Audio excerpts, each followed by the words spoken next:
And joining us now from the White House is David Plouffe, senior advisor to President Obama. Good to have you with us this morning. Good morning, Erica. Give us an idea, as we learn more about this bill and its support or lack thereof in some areas, where will the president be willing to compromise? Well, first of all, the American Jobs Act, which will be voted on in the Senate today, is what the economy needs right now, putting teachers back to work, construction workers back to work, tax cuts for small businesses and middle class. It's what we need to do. And obviously what the president said in his press conference last week is if we can't get enough people to vote for it tonight, we're going to keep at it.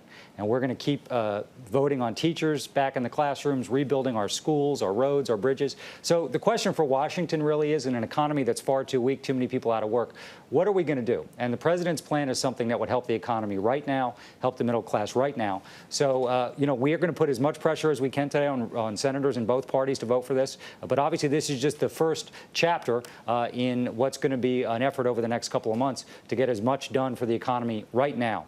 So this is the first chapter, the first passage. There's been talk, as Nancy laid out for us, about breaking the bill down. But can you give me a specific of one area, perhaps, where the president has said, yes, I'm willing to maybe have a little bit of wiggle room with that particular area?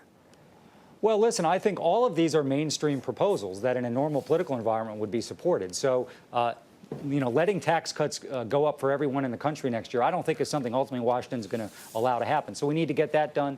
Tax cuts for small businesses, teachers back on the job, helping our veterans with a tax credit so that when they come back from Afghanistan and Iraq, they're able to work. So I think a lot of these are mainstream proposals. They ought to enjoy support. And at the end of the day, I think people here in Washington don't want to go home at the end of this session and say, you know what, I didn't do anything to help the economy in the short term, didn't do anything to help the middle class. That's the central challenge facing the country, and it's the central challenge facing our leaders. So we're eager to work with Congress to make sure we can put as many people back to work right away as part of a longer-term economic strategy. There's a lot of attention being paid these days to the Occupy Wall Street movement, which, as you know, has now moved across the country. The president saying last week, and I'm quoting here, that he feels this expresses the frustration of the American people. Some of that frustration, though, lies squarely with the president himself. His approval numbers on the decline.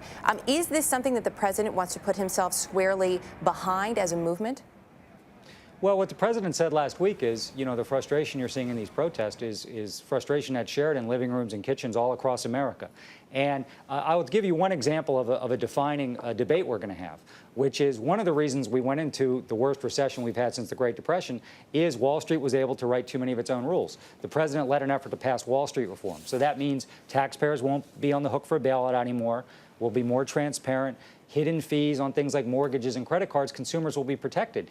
And all the Republican presidential candidates on that stage tonight in New Hampshire, and most Republicans here in Congress, want to repeal that law. So an economic strategy that says, let's let Wall Street write its own rules. Let's not protect consumers of the middle class. So for those people who are concerned about our financial system and the inequities in our economy, I think the president stands squarely with the middle class in terms of trying to protect consumers and make sure what happened doesn't happen again. Congressman Paul Ryan, though, has accused the president of class warfare, saying that by criticizing the rich, this is actually fanning the flames of class warfare. Absolutely not. What all the president's trying to do is make sure we have an economy where everybody plays by the same rules, where everybody does their fair share, where hard work and responsibility are rewarded. So we have choices to make as a country. If we want to invest in things like education, if we want to give tax cuts to the middle class, if we want to rebuild our infrastructure so we can compete and win in the long term, then we have to find a way to pay for it. And the president's shown himself willing to do a lot of cutting and spending, which he's done. But it's not fair that millionaires and billionaires pay less in taxes than the middle class does. And that's something that needs to change. So what this is doing the right thing for our economy, making sure that we make decisions that are fair and so that everybody plays by the same set of rules. David Plouffe, good to have you with us this morning. Thank you.